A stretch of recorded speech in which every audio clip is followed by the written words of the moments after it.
Weewaawo, ntendeeza Kristo era neebaza Mukama Katonda waffe atusobozesezza okuba nga n'olunaku olwaleero tukyasobola ddala okwatula nti Yesu ye Mukama. Amannya Mazima Kenneth ng'era nze akulamusaako gwe yenna muganda wange ne mwannyinaze akyatwalira ddala eddaala ery'okwekuumira mu ebyo ebyawandiikibwa. So olunaku olwaleero olw'ekisa kya Katonda tugenda kuba nga tutunuulira omutwe gwe tuyita okwanukula kwa Andereya eri okujulirwa, okwanukula okwa Andereya eri okujulira okwa Yokaana Omubatiza. Tujja kuba nga tutunuulira olunyiriri olwa 35 paka olwa 42 mu ssuula esookera ddala mu njiri eno eya Yokaana. Jjukira tugenze otuuka wano nga tuzimbye ensonga nnyingi nnyo nnyini ddala, ezimu ku zo nga tunywereza ddala obukulu obw'okutegeera oyo eyagenda mu maaso n'okuba nga yeetikka era abonaabona olw'ekibi kyaffe. Twanywereza ddala okuviira ddala mu byawandiikibwa nti ekyo Yokaana Omubatiza kye yakola eky'okusonga ku Kristo Yesu ng'akaliga ka Katonda akatwala oba akamalawo ebibi by'ensi yonna, kitegeereza ddala nti enjiri yo nga yo ku lwayo yeesigamidde ddala ku muntu omu oyo ayitibwa Yesu Kristo. Ekitegeeza mu ekyo nti aboonoonyi bonna tebalina walala wa kutunula okubeera nga basonyiyibwa ebibi byabwe, naye amaaso gaabwe okubeera nga bagooleka Mukama waffe Yesu Kristo. Kubanga ng'era bwe twalaga era nyweza, tewaliwo ngeri yonna ey'omuntu gy'agenda okuba nga ayingira eggulu owatali muntu oyo kuteeka obwesige bwe mu oyo omuweereza wa Katonda, mu oyo omwana gwa Katonda eyabonaabona ku lw'ebibi byaffe. Tujjukire nti Bebulaniya 9:22 eraga nti tewaliiwo ngeri yonna ebibi ebisobola okuba nga bisonyiyibwa owatali kubeera nga omusaayi guyiibwa, era omusaayi ogwayiika si mulala wabula gwegwo ogw'Omwana wa Katonda Yesu Kristo. Era kikulu nnyo ffe okuba nga tutegeera nti gwe yenna atatadde bwesige bwe mu Kristo, ekibuuzo kiri nti ani agenda ossasulira ebibi byo? Kubanga Bayibuli ekinogaanyiza ddala bulungi nti ebibi byaffe bituleetera ffe ffenna okuba nga tusalibwa omusango. Balumi 6:23 empeera y'ekibi kwe kuzikirira. So kiba kitegeereza ddala nti teriiyo balokozi bangi, omulokozi ali omu nga ye Kristo Yesu. Owatali kuba nga tutadde obwesige bwaffe mu ye, ebibi byaffe biba bikyatuliko era tuba tetunnaba kuba nga tukola tutya, tusonyiyibwa ebibi byaffe. Wagamba nti oli Mukatuliki, wagamba nti nazaalibwa mu ddiini ey'Ekyangirikaani kuba taatange mu Angirikaani nange ndi mu Angirikaani, wagamba nti ndi mu Mamoni, wagamba nti ndi mu Jehovah's Witness, wagamba nti ndi Musiraamu, wagamba nti oli Musamize, wagamba nti oli mu Buddha oba oli mu Hindu n'abalala bonna, ekibuuzo ekikulu ani agenda osasulira ebibi byo singa oba ogaanye enjiri eya Mukama waffe Yesu Kristo. So essira lyonna tuliteekera ddala wano ku oyo ayitibwa Yesu Kristo, kubanga yamalawo ebibi by'abantu byonna. Tewaliwo makubo mangi nga tutwala mu bwakabaka bwa Katonda, ekkubo liri limu. Yokaana 14:6 Kristo ly'ekkubo n'amazima ate era n'obulamu. So teri agenda eri kitaawe wabula ng'ayise mwani mu ye. So olwaleero tujja kuba nga tweyongerayo mu kuyiga kwaffe. Ensonga zino nno ezikwata ku Kristo nkulu nnyo era njagala tubeere nga tufiirayo ddala eri ensonga zino tuleme okuba nga tuva ku mulamwa. Bw'oba otunuulidde essuula eno esookera ddala olwa 35 paka olwa 42 ojja kitegeera ddala muno twatandika ku kye tuyita emboozi ey'okuba nti Yokaana omuwandiisi w'enjiri eno agendera ddala mu maaso n'otutegeeza obukulu obwaki obw'ensonga. So kikulu nnyo ffe okutegeera kiki ekikulembedde ebyo bibaddewo era ne wano we tuli ku nsonga ki eya nnamaddala. Bw'osoma olwasatu mu etaano lugamba olunaku olwaddirira nate Yokaana yali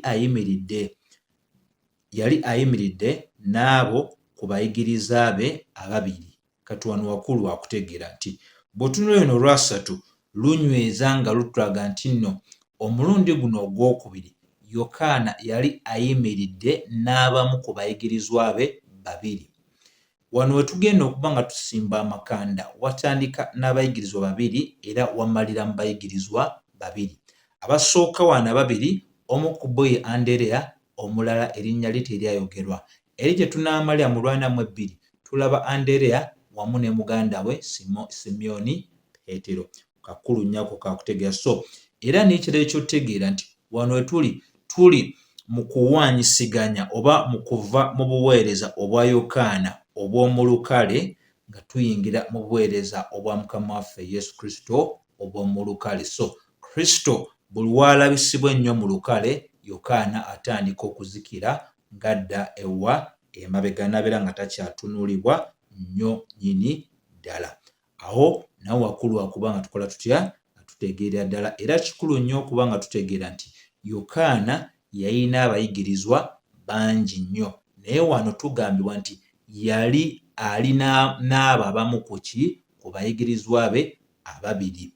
Era ku baana ababiri tusobola okugamba nti bakiikirira bali bonna abaali bawulidde okubuulira okw'amaanyi oba enjiri ey'amaanyi eya Yokaana gye yabuulira nga yagendanga mu maaso n'ogibuuliranga mu ddungu. Bateekwa okuba nga baawulira ku nsonga ye ey'okuyimusa nti Kristo yali waggulu wa buli kintu kyonna. Bateekwa okuba nga baawulira ku nsonga ekwata ku bwakabaka bwa Katonda. Bateekwa okuba nga baawulira ku nsonga ekwata ku Masiya eyali agenda okujja. Bateekwa okuba nga baawulira ku nsonga ekwata ku kwenenya kwabwe, kubanga Matayo essula ey'omusanvu olw'omusanvu, Matayo essula eyokusatu olw'omusanvu paka olw'omwenda lulaga nti abo bonna omuli Abasaddukaayo n'Abafalisaayo, Yokaana yali abayise ebyana eby'emisota. Yali agenze mu maaso n'okugamba nti baalinanga emisota, era n'abanywereza ddala ng'abakakasa nti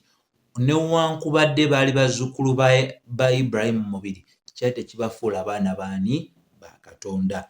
Ensonga eyo nkulu nnyo nnyini ddala. Ensonga lwaki olwasatu mu mukaaga lugamba n'atunuulira Yesu ng'atambula n'agamba nti laba omwana ogw'endiga ogwa Katonda. Wakulu wa kutegeera kubanga watuyamba okutegeera nti ku luno Yesu yali tatambula nga adda wa Yokaana gye yali, wabula Kristo yali atambula nga adda mu kifo ekirala. Yokaana kwe kuyimusa obwenyi bwe n'amutunuulira n'amwekkaanyiza ddala bulungi, era bw'amala okumwekkaanyiza ddala bulungi n'alyoka ayogera n'agamba nti laba omwana ogw'endiga ogwa Katonda. Bino nno bikulu nnyo okuba nga tubitegeera lwaki yagenda mu maaso n'obikola, nti ekyawandiikibwa kino bw'okitunulira mu 2:6 kitulaga nti Yokaana yaddiŋŋananga oba yalina engeri gye yeeyongeranga ne yeeyongeranga okuba nga anyweza obubaka bwe obwakwata kwani ku Mukama waffe Yesu Kristo, nti kino kye yanyweza teyakinyweza mu lukale wokka ng'abantu bajjudde, wabula ne wano owaali abantu abatono yasigala nga ekyo kyali ayogera ku Kristo akyogera mu lukale ate ng'asobola n'okyogera mu mabbali. Ensonga y'emu Pawulo gy'atuyigiriza bw'osoma Bikola by'Abatume essula ya 20 onyiri 2 paka 21 n'atulaga nti yabuulira enjiri y'emu ey'okukkiriza n'okwenenya eri Abayudaaya ne bannaggwanga mu lukale ne mu maka gaabwe ne mu bifo ebyo byaki eby'omu mabbali. Kino nno kituyambira ddala okutegeera nti wonna Yokaana we yafunira akakisa konna nga asobola okubaako engeri gy'ayamba abantu okutegeera Mukama waffe Yesu Kristo.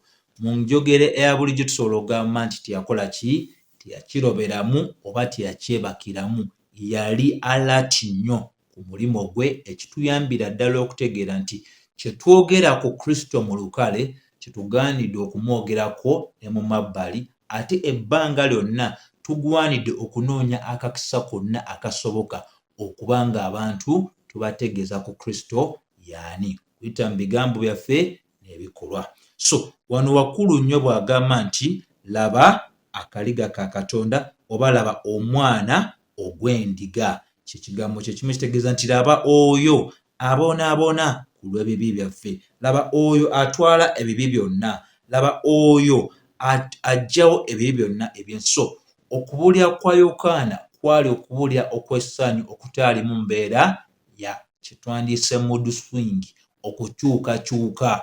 Era abuulira ate olala n'atakola ki? N'atabuulira. Yokaana yali yanywerezaamu okubeera nga ekyo kye yalina okwogera ku Kristo bwe yali afunidde akakisa konna ng'asobola okuba ng'akola ki? Ng'akiyisawo. So okuddiŋŋana kuno n'okunywerezaamu kwe okw'okwogera ku Kristo ebyo yamwogerako mulimu ebirungi ebyava mu ekyo. Olwasatu mu omusanvu lugamba nti abayigirizwa abo ababiri ne bawulira nga ayogera ne bagoberera. Awo wakkulu waakutegeera nti bano be bayigirizwa be bamu be tusobola okugamba nti baali kitundu ku kibiina kiri kye twalaba mu Yokaana 1:29.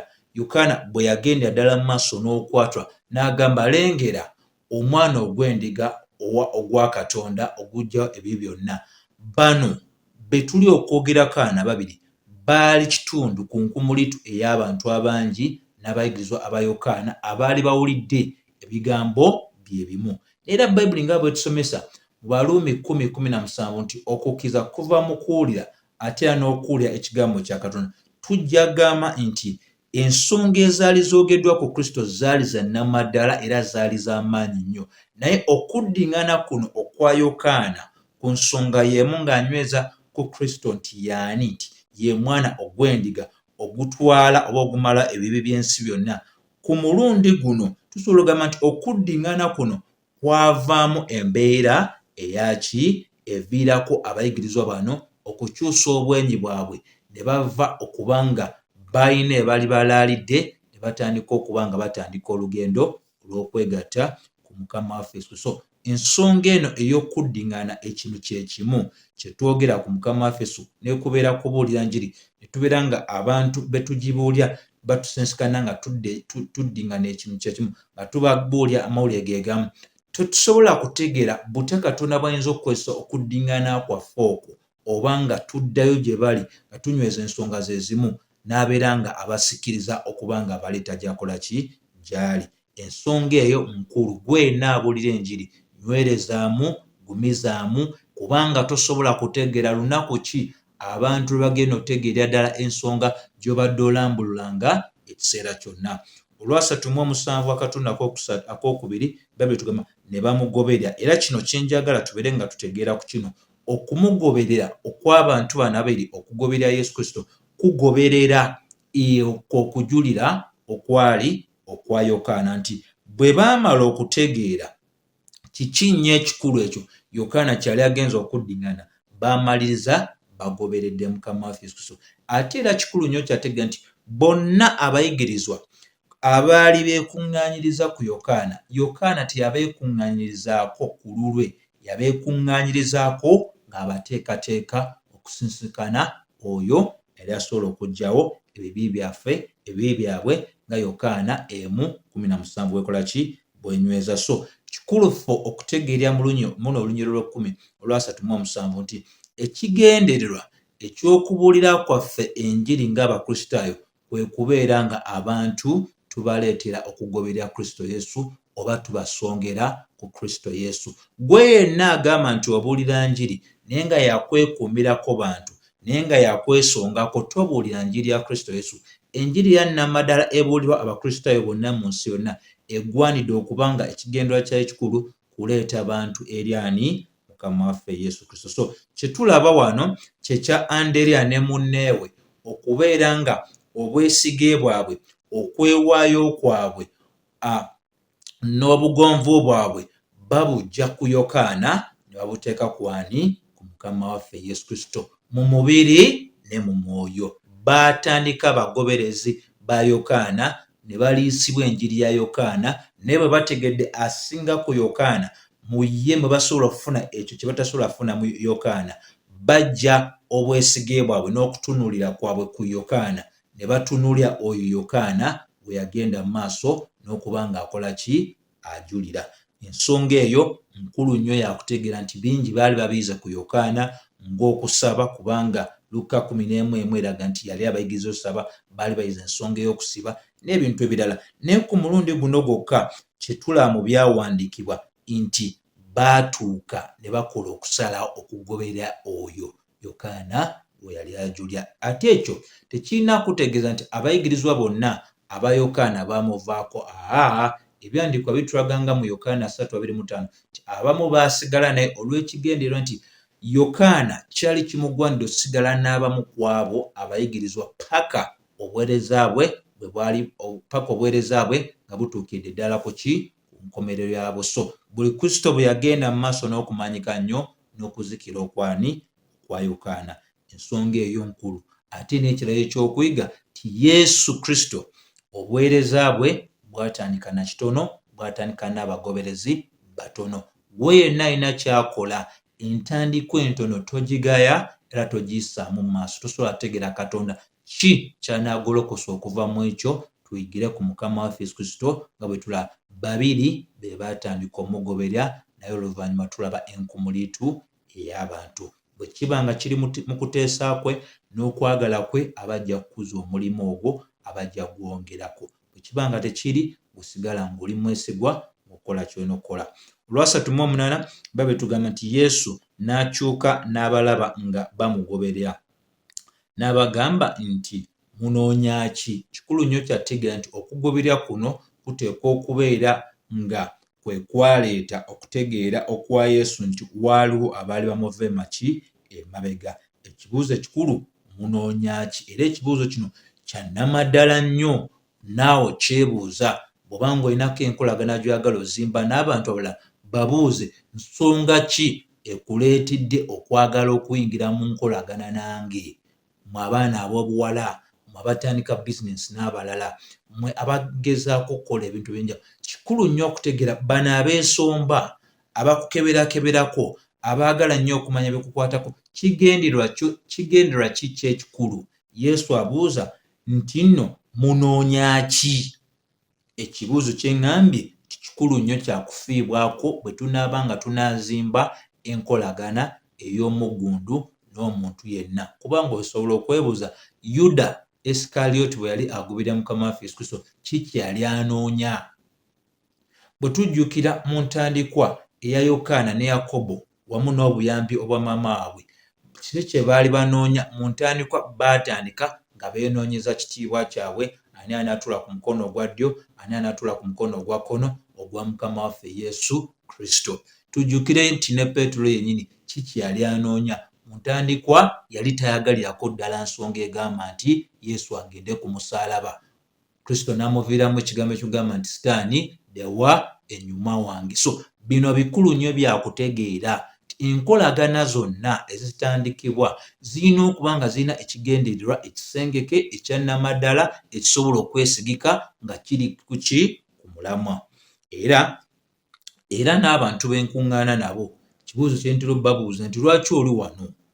Lwaki osazeewo mu buweereza bwonna n'ogamba buno bw'oyagala okubeeramu ku buweereza obungi? Kubanga nsuubira nti alina ekigendero ekituufu ekyotwegattako, tagenda kubanga ate atuwa embeera ey'okutawankana ennyo mu kuba nti atuukiriza obuvunaanyizibwa bwe. Amanyidde ddala lwaki ali awo era amanyidde ddala lwaki yerekereza ebirala byonna. Bayibuli etuyamba okutegeera ensonga zino zonna mu bulambulukufu bwazo. So era awo wakulu nnyo wakutegeera Mukama waffe okubuuza nti munoonya ki? Ensonga y'emu egamba kiki emunjagalako, kiki kye mwagala ku bwakabaka, kiki kye munoonya mu bwakabaka, kiki ekiruubirirwa kyammwe mu bulamu, kiki kye munjagalako nga nze Masiya, ate mmwe abajja okuŋŋaanamu naffe kiki lwaki mujja okuŋŋaana wamu naffe? So kikulu nnyo offe okuba nga tubuuza ekibuuzo kino. Omuntu yenna agamba nti ayagala kuba nga atandika olugendo olw'okugoberera Mukama waffe Yesu Kristo, kubanga ekyaddala tulabye ebintu bingi ebyensonyi bano abayitibwa abasajja ba Katonda ebintu ebyensonyi bye bakoze abantu mu linnya erya Mukama waffe Yesu Kristo. Ekigendererwa kyabwe kyali kikyamu ate tetulina kwera ti n'abalala bangi bagoberera olw'ekigendererwa ekikyamu. So abakulembeze be beeteeka wansi waabwe kubanga ebigendererwa byabwe byali bikyamu, tebalina ngeri yonna gye batagenda kubeera nga bakosa obulamu bwabwe. Ebintu bingi nnyo ebyensonyi ebikoleddwa ku abo abagamba nti bakristaayo nga bibakoleddwako abo be tuyita abakulembeze baabwe, kubanga abakulembeze bennyini si baamu nnyo. Okugoberera kwabwe kwali si kwamu nnyo. Ate n'abasinga ku bagobezi okugoberera kwabwe eri Kristo tekwali kwamu nnyo. Baalina ebigendererwa byabwe so ne basinsikana, abamu ne beesanga ate bakoze bannaabwe ekyajabu. So olwa 39 lutulaga nti n'ababuuza nti munoonya ki? Ne bamugamba nti laba labbi, amakulu gaakyo bwe kitegeeza nti omuyigiriza osula wa?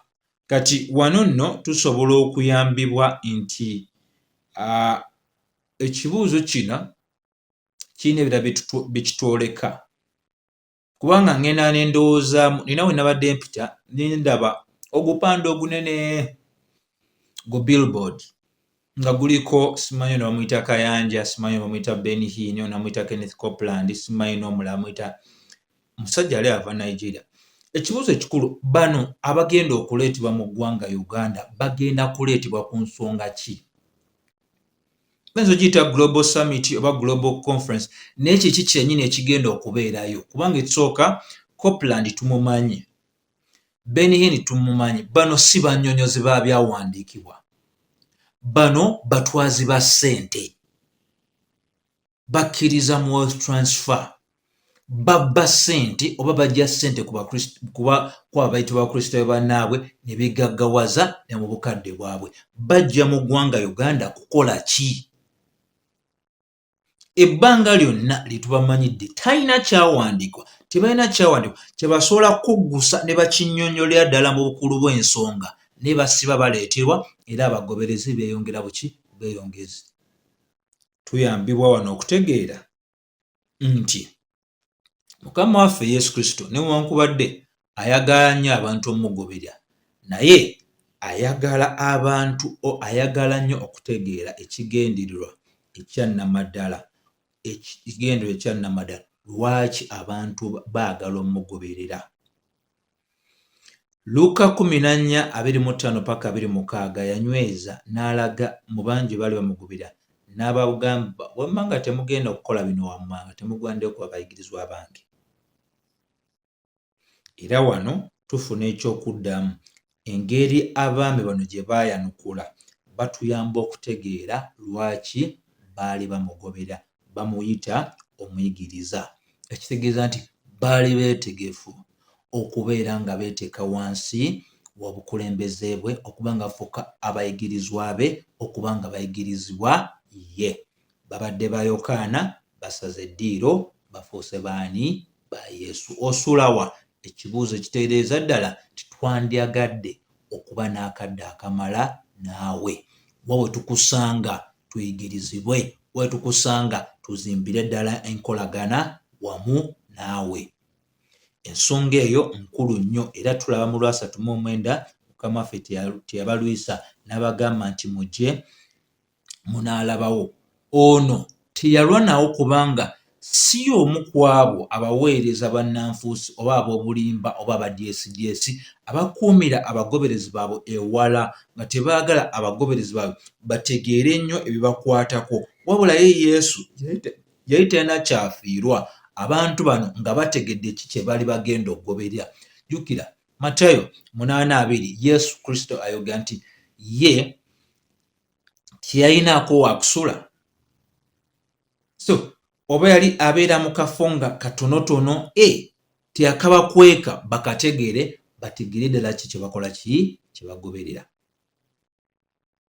So ebintu bino byonna byaki byakuyiga, teyabakweka. N'olunaku olwaleero bemuyita abayigirizwa bammwe, bemuyita abasomesa bammwe, abasumba bammwe, bannabbi bammwe, tebabakkirizangako ne maka gaabwe.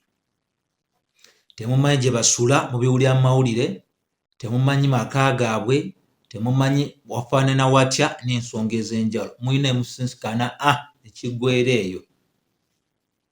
Nemutwala ebizibu byammwe nabo ne bagamba nti babasabidde, nemutwala ensente zammwe nabo ne bagamba ezo Katonda zagenda okuyitamu obbaweerako omukisa. Olwana Anderea muganda wa Simeon Petero ye omu ku bali ababiri abaawulira Yokaana ng'ayogera ne bamugoberera. Kati wakulu nnyo wakola ki?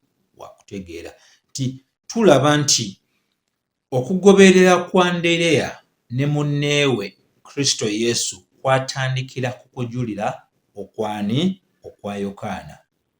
Era okujulira okwa Yokaana ne kumuleeta ewa Kristo, ne Kristo n'agendera ddala maaso n'okuba nga yeewaako obujulizi, ekyaviiramu Anderea ogenda okunoonya muganda mulwana mwemu. Tumulaba wano nga naye agenze okunoonya Peetero okubaako byakola ki? Byamugamba, ng'amugamba nti tusanze oba tusensikanye oba tuzudde Masiya. Ekyali kyatwala emyaka n'ebisiibo.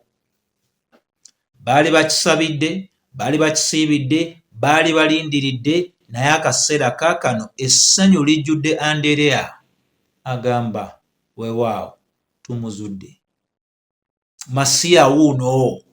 Peetero tukkirize nti yali yasomesebwa okuva mu njiri eya Yokaana nga y'omu ku baali abagoberezi, ng'era okubuulira kwa Yokaana yali akuuliddeko. Omusajja ava eri amugamba tumuzudde. Akabonero akatuyamba otegeera nti okamu ku kabonero akalaga obwesigwa bwaffe mu kubuulira nti mu kubuulira abantu bangi nnyo tetwerabira banju yaffe. Yanoonya muganda we n'amubuulira ku ekyo ekyakisanyusiza emmeeme ye, ng'era yali akitegeredde ddala. Kino nakyo muganda wange bw'abanga naye akiwuliddeko tekijja muleka kyekimu. Yalina essanyu ery'amaanyi okuba nga ajulira Kristo Yesu. Yokaana yatandika, Kristo n'anyweza. Kati tulaba nga ne Anderea akola kyali takola lubereberye. So kikulu nnyo ffe okuba nga tutegeera nti yatuukira ku nsonga. Bayibuli etulaga nti omulwana mwemwe n'asooka okulaba muganda we Simyoni, n'amugamba nti tulabye Kristo. Amakulu gaakyo bwe kitegeeza nti eyafukibwako amafuta, n'amuleeta eri Yesu, n'amutunuulira n'amugamba nti gwe Simyoni omwana wa Yokaana onaayitibwanga Keefa. Amakulu gaalyo bwe litegeeza nti Peetero. Bino byonna bikulu byakola ki? Byakutegeera nti waneeno kye njagala tubeere nga tumaliza nakyo nti gwe ng'omukkiriza okuyita mu kubuulirako okw'enjiri tosobola kutegeera butya Katonda bw'ayinza okukozesaamu okutuuka ku ddaala okuyita mu kubuulirako okw'enjiri n'akukozesa okuleeta omuntu mu bwakabaka ayinza okuba nga wankizo nannyo okusinga mu kujulira. Tulaba ebyafa bitulaga nti Anderea yabuulira Peetero, n'ate bw'osoma ebyafa bya Bayibuli bikulagira ddala nti Peetero yayina ekifo kya nkizo nnyo mu Bayibuli, era n'ebyafa by'ekkanisa byogera nnyo ku Peetero okusinga ku Anderea. Ebyafa bya Bayibuli era bitulaga nti Peetero yakulembera 12 abaalondebwa Yesu Kristo nga abayigirizwa be. Ebyafa bitulaga nti Peetero yali omu ku abo abaali mu kabondo ak'abasatu abaliraana nnyo Yesu. Ebyafa bitutegeeza ddala nti Peetero y'omu yabuulira ku lunaku olwa Pentekooti Omwoyo Omutukuvu lwe yafukibwa. Bayibuli era etulagira ddala nti Peetero y'omu ono yawandiika amabaluwa aga abeerirwa Omwoyo Omutukuvu. So mu bino byonna tusobola n'okujjukira abalala. Spurgeon ayogerwako nga omubuulizi w'abantu bonna oba omulangira mu babuulizi ab'enjiri. Omuntu eyamubuulira enjiri okulokoka yali tamanyikiddwa, yayimirira na buyimirizi nga eyalina ogibuulira yali taliiwo, yali dikoni. Teri n'omu amujjukira, naye Katonda gwe yakozesa okwogera ebigambo byayogera, Spurgeon n'abeera nga abakibwa n'aleetebwa mu bwakabaka. Ebyafaayo bitulagira ddala nti nga kituuka ku William Farel mu myaka mu mwaka gw'1500 y'omu ku bantu abazaamu amaanyi John Calvin okuyita mu byemu ebyo yali awandiika n'okumusikiriza okujja mu Geneva, Switzerland. Naye we twogera erinnya lya John Calvin lyogerwako nnyo okusinga erya William Farel, naye ng'ate Farel Katonda gwe yakozesa okubeera nga Calvin ategeera bye yali ategedde n'okuba nga akola Katonda amukoleramu byamukoleramu mu Geneva, Switzerland. Tetusobola kwerabira nti bw'oba ojjukidde nti n'omwami ayitibwa Augustine, maama we okuyita mu maziga ge n'essaala ze ennyingi ze yakola ku lw'omwana we okuba nga alokolebwa. Maama we Monica ayogerwako kitono, naye Augustine abantu basomye Augustine, abantu basomye Augustine. Njagala okuzzaamu amaanyi nti naawe kennyini okuyita mu kubuulirako okw'enjiri, okugabana amazima g'otegedde, tosobola kutegeera nti Katonda ayinza okukozesa ebyo okuyita mu buweereza obwo n'aleeta omuntu mu bwakabaka bwe akusinga nako ng'agenda kubeera nga akozesebwa Katonda otuuka ku bantu bangi nnyo n'okusinga. Kola ky'olina okuba ng'okola, kye tuyigera ku Andereya. Yokaana yanyweza, Andereya n'ajja eri Kristo, Kristo n'anyweza, Andereya n'anoonya omwami ayitibwa Peetero. Era bw'osoma ebyawandiikibwa, Andereya ebbanga lyonna musumbi w'abantu. Yokaana 6:8, Matayo 2 enyweza nti ye ebbanga lyonna yalimala asomba abantu ng'abaleeta eri Kristo Yesu. Ensonga ezo nkulu nnyo nnyo nnyini za kuba nga tukola tutya tutegeera. So bino bituyamba okutegeera nti omulimu oguli mu maaso gaffe ogw'okukola gw'amaanyi nnyo nnyini ddala, newankubadde gusobola okulabika ng'omutono, naye bwe tubeera nga tugukoze mu kutya Katonda ne mu kuba nti tukoseddwa olw'amazima ago ge twawulira, Katonda ajja kussaamu ekitiibwa omulimu ogwo gwakuwadde okukola, era asobola okukozesa okutuuka ku bantu abalala bangi nnyo ku lw'ekitiibwa kye ne ku lw'essanyu lyo. So bana basiimye tujja tandikira wano, tunyweze ensonga endala nnyingi ebyokuyiga tomooni mu njiri eno. So kyenkusaba bw'ofuna obubaka busharinge wamu ne bannoobo, ate ffenna tugende ddala mu maaso n'okuba nga ffenna tukulira wamu. Weewaawo.